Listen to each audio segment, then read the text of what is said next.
You see? They think that because we become a devotee of Bhagwan, we should just idly sitting and wait that Bhagwan will happily seeing your face pour that grace upon you. That, this one is a lazy one. I've been looking for that lazy one for a long time.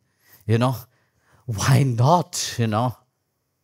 Let me pour my grace upon that lazy one which is just sitting and not doing anything. Because he think that, or she think that, because, just by become a devotee of Bhagwan, he will pour his grace upon me. No? That's what many people think about.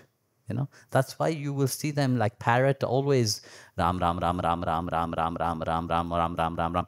But inside, there's nothing. When I'm talking about working on yourself, I'm saying to discover that Supreme Lord, before He manifests onto the outside, He have manifest long time inside of your heart. You know, He have called you. That's why you have come on the spiritual path. You know? And if you don't perceive that, and thinking, yes, I'm too great, I'm too wonderful, I don't need to do anything, only on the outside, I need to change, that don't mean anything. A devotee is not the outside reality. It's not this tilak. It's not this kantimala. It's not by changing your name. This is a complete misunderstanding. This is very good, yes, to prove to yourself, yes, I am on the spiritual path. I know which path I belong to. A devotee reflects, like I said, you see, it reflects the divinity. It reflects the grace of the Guru. If the Guru was an educated person, a Guru was just jnani only, that's what the chela will be. That's what the disciple will be. Only mind, understand everything in a very narrow-minded way. They will not reflect that grace. But a devotee which reflects the grace of the Guru, reflects the grace of Srimad Narayana, no matter how they are, the vibration reflected. You inspired everyone just by your being itself.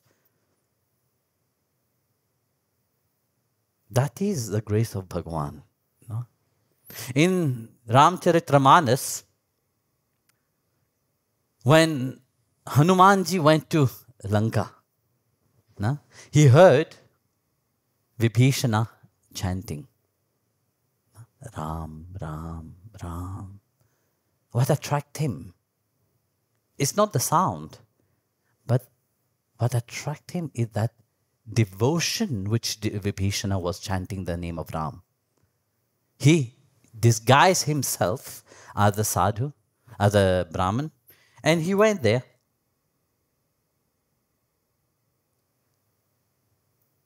He stood in front of Vibhishana. Vibhishana looked at him, and his eyes start to tear. Automatically, tears start to happen in his eyes. No word was spoken. Vibhishana said, I feel like falling down at your feet. He fell down at the feet of the Brahmin, Hanumanji in disguise, and said, please reveal, I don't know who you are. I don't know your name. But please, I feel that by being in your presence itself, I am inspired. The name of Ram is vibrating more inside of myself. I feel a transformation inside of me. as if you are a great devotee of Sri Hari.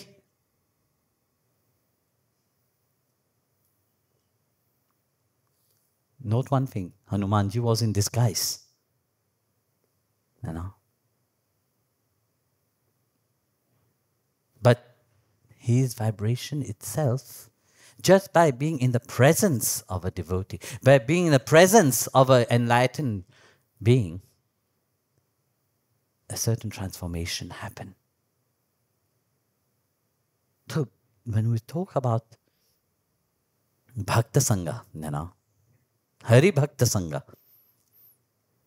we are talking about a certain aspect of people, you know. I don't say that everybody which is called themselves a devotee is realized being. You see, that's what is also misunderstanding. You see, and people think that yes, because they all wear tilaks, because they all wear a different color clothes, or wear a different wear kantimala and everything, they are all realized being. No, they are not. You become realized when you have forged your relationship with Bhagwan. You know? When you have befriend Him, whatever bhav is inside of your heart, you have that relationship with Him. And that transformation is not to show on the outside. You see, very often I have met people who say, yes, we are self-realized being. In reality, no, they are not. Because when you are self-realized, you don't go proclaiming yourself. Here, look, I am self-realized. But there is many. You see it in the world itself. Many are so-called realized people. No. Because they have learned a little bit, they have a little bit knowledge, they have read few books. Book knowledge don't lead you anywhere. Lately I've been saying, if there is no inner transformation, nothing have happened. You have just changed on the outside. But inside you have not changed.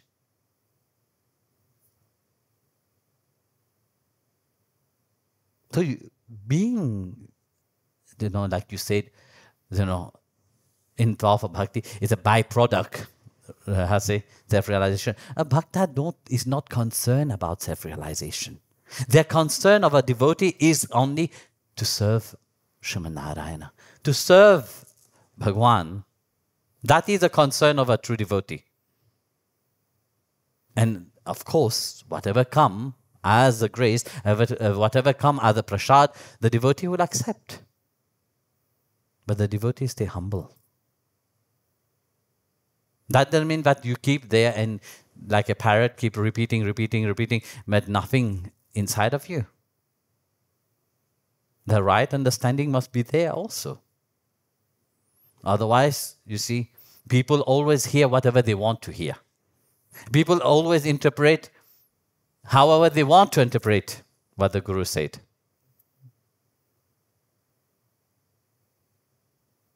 They don't really transform themselves. That's why when the Guru said to also work on yourself, the work on yourself doesn't mean that my aim is self-realization. My aim is the lotus feet of Sri Hari. Nothing else.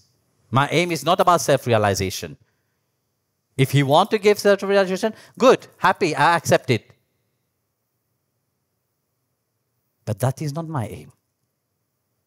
My aim is service to your lotus feet, nothing else. And that must be clear in a devotee. If you are on the path of bhakti, that must be clear into your mind. You can't just interpret it, think, take here what I like, take there what I want, and this and that, You don't go anywhere like this. And thirdly, yes, you see, we see that in the world itself. People take always things which they want. They hear what they want to hear. In spite of giving them all knowledge, in spite of giving them everything, but they want to hear something, they will hear something. There's a beautiful story. Once, I think I told it a long time back, there was a Kathari. He finished doing his katha. After 7 days, you have Saptah, which is 7 days of reading the Bhagavad and understand, talk about. So after finish reading about, the Bhagavad, 7 days, he was tired, he wanted to go home. So he rushed quickly home. And as he arrived home, he was trying to relax himself. And he sat down and started thinking, oops, I forgot my Bhagavad, the Bhagavatam, in the place where I was doing the katha. So when he rushed back there quickly, and that was organized by the king of that place. So as he arrived,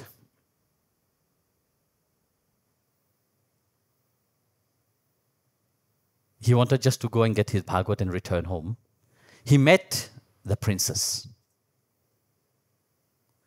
On the way, the princess greet him, said, Maharaj, I'm so happy you came. I wanted to thank you. 7 days, that have answered all my questions. Yeah, I was so happy to sit there and listen to you. And Maharaj said, what have you learned? I said, yes, I learned something. I will take Subhadra as my guru. Very good. What have you learned from Subhadra? Oh, I have learned wonderful thing. What have you learned? Said, Subhadra ran away with Arjun. I love somebody and my family is not accepting and would not accept, but I get married with that person. I have learned that I will run away with that person. So, and if they ask me why I did that, I said, it's in the Bhagavad. Then, my goodness, all that I spoke for 7 days, that's what you took? My goodness, what kind of place I am. So he walked a little bit more, he found the prince. Prince also very happy. Maharaj was very nice. I wanted to thank you. I was going to come to your place to say thank you to you. And just to tell you, I have learned so much. I said, what have you learned? I said, okay, maybe this one is a bit different. What have you learned? I have learned to take Kamsa as my guru. My inspiration is Kamsa. Yeah. What have you learned? Why you want to take Kamsa as an inspiration? The while he wanted to be king, Ugrasena didn't wanted him to be king. What he did? He made a good choice. Put him in prison. Self-proclaimed himself king. I am thinking to do the same thing. Yeah. Maharaj was thinking, what kind of place I am in, Actually, this kind of people, they are very strange people. Walk a little bit, met the queen. Queen said, oh, Maharaj, so happy to see you. I have learned great things since long time, actually. Said, okay, what have you learned? I have learned, my inspiration is Draupadi. Draupadi is a single woman and have 5 husbands. Lately I've been tired with the king. I'm bored with him. I already selected 5 people. There is a gardener. There is a the chief of the gate. There's a minister. There is the best cook and everything. So I also will be the wife of 5 husbands. The Maharaj said, my goodness, which kind of place is that? What have I done, Because you see, who will be punished? Because I told the story to you, that will be my fault. When I go to, for sure, in front of Yamraj will put me in hell. No, don't know what we will do. So I said, please, let me keep my focus. I want my Bhagavatam. Let me take it and go home. I walk a little bit further. He met the king. I said, Maharaj. King was very happy. and said, I have learned a lot also from you, Maharaj. I said, at least somebody, the king, of course, is more wise and more, I say, prominent, That, Maharaj, what have you learned from the Bhagavad, 7 days? What have you learned? Said, well, I have learned, but I will, who is inspiring me? Duryodhana is inspiring me. So, what have you learned from Duryodhana? I said, when Krishna came as a messenger of peace to ask even a little bit plot of land, and what did Duryodhana say? I will not give anything, only for fight. And I know that you have come here to get your dakshina, and you will have to fight me. Then I will give you the dakshina. You have to fight for your dakshina. They, please, I didn't come here for the dakshina. I came here for the Bhagavatam. I want just to take my Bhagavatam and go home. I think here everybody is mad. In this whole kingdom, everybody is mad. So I just want to take my Bhagavatam. That is my dakshina itself. Please give me my Bhagavatam. You all are happy, so give me my dakshina, give me my Bhagavatam. I will go home, that's my dakshina. Be happy. So you see, this is the whole thing, you see. Everybody hear what they want to hear. There is no filter in the mind of people. People, because of their mindset, are so much focused on their personal desire. Even if you are telling something wonderful for the transformation of themselves, they will take only what they want to hear. And this is sad, actually. And that's what make them miserable. When they have the capacity, they have the opportunity to change themselves, They have the opportunity to be different. They have the opportunity to transform, into a better person. No. They hear only what they want to hear. So this is similar to your question that you just asked me, You asked me two things, Bhakti, self-realization as a byproduct, or work on yourself. But actually, no, both is similar. You have to work on yourself. You can't just sit idly and expect Bhagwan to just pour out his grace on a lazy person as you are, And that's what the Guru keep repeating continuously, But you don't understand it. So that's why the Guru have to disguise what he have to say in so many ways, this way, that way. Even Krishna have to spoke, to tell Arjun 700 verses he have to speak, and explain to Arjun, about the self, about everything. So be a little wise. I'm not expect that you all are very prominent people and to understand everything and to practice everything. At least try to understand, Education is given to you for you to have a different understanding. So you have to try your best for that also.